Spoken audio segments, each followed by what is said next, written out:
Hello, and thanks for joining us for our weekly film show. Coming up. This is a devastating security breach that was leaked out of the Pentagon. The most highly classified. It's given Meryl Streep her 21st Oscar nomination. Steven Spielberg's The Post hits French cinemas. Here are the 9 films selected as Best Picture nominees. The Shape of Water leads the race to the Oscars with 13 nominations. We talk about the films in the spotlight. How I am incomplete. And promoting French cinema beyond French borders, myfrenchfilmfestival.com.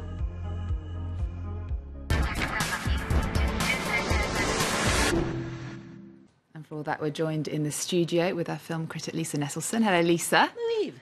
And we're starting with Steven Spielberg's freedom of the press thriller The Post. It stars Meryl Streep and Tom Hanks. It's out in France this week. It's already got 2 Oscar nominations, Best Picture and Best Actress. I love this film. What's it about? Oh, I love this film too. I love this film more than you love this film. I don't know if people half my age will respond as I did to this snappy, suspenseful, emotionally gratifying account of how in June of 1971, the purloined top-secret 7,000-page report on American involvement in Vietnam that came to be nicknamed the Pentagon Papers was at the center of history-making decisions at 2 newspapers, the nationally revered New York Times and the mostly local Washington Post. It's a rousing tale, splendidly told. Meryl Streep plays Katharine Graham, a smart woman and Washington hostess who ended up as the publisher of the Washington Post, her father's newspaper, when Katharine's husband, Phil, who had been running it, commits suicide. So she never should have ended up in that position. In addition to being a story of how a free press must be free to serve the public interest, even if, especially if, that means going up against the government, it's the story of how a woman in a world run by men, and more men with a side order of men reached a decision and had the last word. It's also a love story in the form of a deep friendship between 2 people of the opposite sex who respect each other to pieces. Publisher Katharine Graham, editor Ben Bradley could have gone to prison for defying the Nixon White House's order not to publish the information in the Pentagon Papers. Nixon's strong-arm tactics got the New York Times to stop what they started, and the movie is about newspaper deadlines and moral compasses. Now, here's Tom Hanks at the Paris press conference for the film, followed by a glimpse of the newsroom atmosphere when some raw material arrives way in the days before the internet and attached files. This extraordinary moment that I think is right out of High Noon or The Godfather or Dr. Strangelove or any number of other great films in which Katharine Graham has to say go or no go, publish or not publish. If she publishes, she could go to jail and lose everything. If she does not publish, what's the point of having a newspaper and being the boss? Then how are we supposed to comb through 4,000 pages? They're not even loosely organized? The Times had 3 months. There's no way we can possibly He's right. We got less than 8 hours. We could shoot for City, then we'd have 10. Hey, for the last 6 years, we've been playing catch-up, and now thanks to the President of the United States, who, by the way, has taken a shit all over the First Amendment, we have the goods. We don't have any competition. There's dozens of stories in here. The Times has barely scratched the surface. We have 10 hours till the deadline, so we dig in. We love Tom Hanks and we admire this film, but do you think fans of Spielberg's E.T. and Close Encounters of the Third Kind will like it? Well, they won't have to wait that long for that kind of movie. Spielberg was actually deep in preparation for a pure science fiction film when this script came along, and because it was just a little bit before the presidential election, and he assumed that Hillary Clinton was going to be the first female president of the United States, he was attracted to the story of a woman who found her voice, learned to wield her power. And he has said that in science fiction there are no rules, which is terrific. It's pure imagination, and that's great. But this from the guy who also made Lincoln, I quote, "I feel so comfortable letting history be my co-author." Well, it was the red carpet premiere of The Post in Paris last week, and here's Steven Spielberg talking to us about his admiration for Katharine Graham, played by Meryl Streep, who was the boss of the Washington Post. It was a lot harder to be a woman in 1971, especially a powerful woman. But the interesting thing about Katharine Graham herself is Katharine Graham became Katharine Graham because of her decision vis-a-vis the Pentagon Papers. So this is also a story about a woman in a world of men, in a sea of men, about how she found her own voice. That's what this film's about.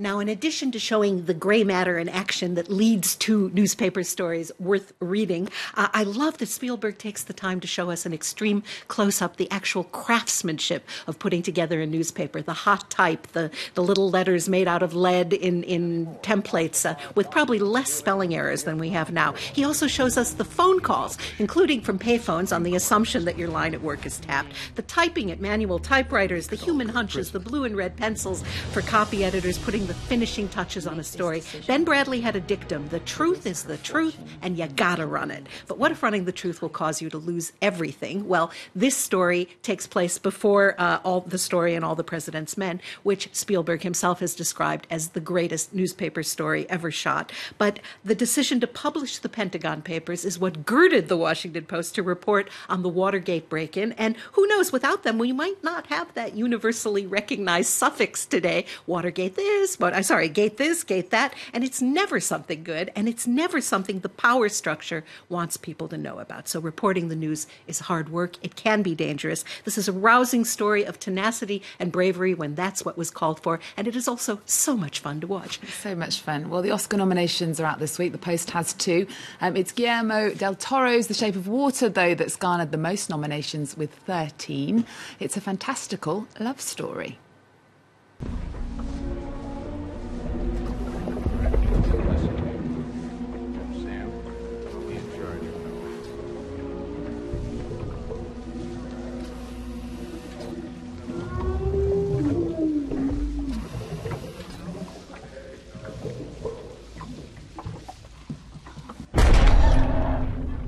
Get them out. Now we move the cylinder into the compressor. Bring it here, bring it here. So 13 nods for The Shape of Water. Which other films have been nominated? Well, Christopher Nolan's Dunkirk with 8, and 3 Billboards Outside Ebbing, Missouri with 7, and I'm tired of saying that title already. And apropos of these nominations, I think we can all agree that Christopher Nolan is one of our best directors, and yet I have to take out my smaller brain to acknowledge this. This is the first time he's been nominated for Best Director, so the Oscars.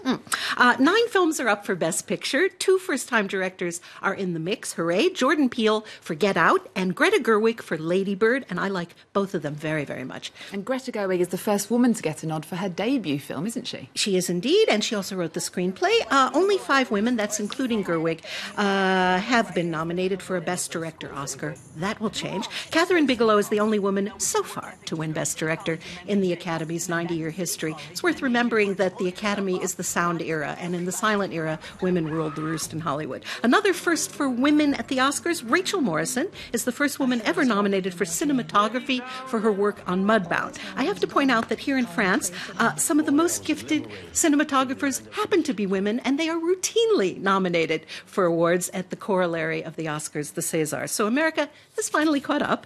By the way, our colleagues at the UK website The Shiznit provide just the right spin on the Oscar-nominated films each year with posters. Here's their take on Get Out and Dunkirk, and you're going to be laughing while I continue talking. This is Meryl Streep's 21st Oscar nomination. In addition to her having to wear 21 completely different dresses for each of these occasions, that suggests she truly is the best actress. I think we can just all agree on that, with the possible exception of the guy in the Oval Office.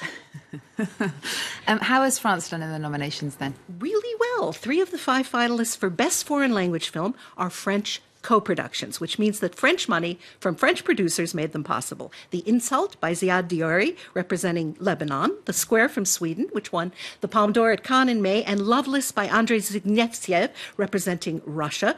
Bruno Delbonnel is up for Best Cinematographer for Darkest Hours, and composer Alexandre Desplat is nominated for The Shape of Water. Agnès Varda and JR's Faces Places, both of them French, is deservedly up for Best Documentary. Agnès Varda, of course, received an honorary Oscar from the Academy just a few months ago. Call Me by Your Name, co-produced by a French woman, has 4 nominations, including Best Picture and Best Actor. And the upcoming ceremony will be on the 4th of March in Los Angeles, and it's going to be the 90th Oscar, so we'll be talking about it again then, much to your delight. Now, just before we go, we're going to tell you're going to tell us about the 8th edition of myfrenchfilmfestival.com, which is on at the moment. Yes, myfrenchfilmfestival.com is the brainchild of UniFrance, an organization whose mission is to promote French cinema beyond French borders. And they're pretty good at it. In fact, 30 million more tickets to French films were sold abroad in 2017 than in 2016. It's subtitled in 10 languages, online worldwide, free in lots of countries, token fee elsewhere, and it's an amazing month-long chance to watch French films at home in your underwear. You can put on a tux if you want. Streaming was not part of most people's routine 8 years ago when this event first launched. Now it's close to second nature, so they were way ahead of the curve. They're offering 30 feature-length films in 6 categories, including one called, I don't know how to say this, WTF ... Wrench. What the French, for truly offbeat fare. I recommend Rock and Roll, an outrageous self-referential comedy about the wages of fame, written and directed by and starring Guillaume Canet as an actor named Guillaume Canet, having a touch of a midlife crisis. And the last 15 minutes with Marion Cotillard are from another planet, a very funny one. But anyone with an internet connection to one of 50 platforms worldwide can see the same movies as the jury. So I have to say, UniFrance is running a true successful democracy until February 19th. Don't miss out. Okay, Lisa, thank you very much. That's myfrenchfilmfestival.com. Remember our website, we're also on Twitter, Facebook and Instagram. There's more news coming up on France 24 after this.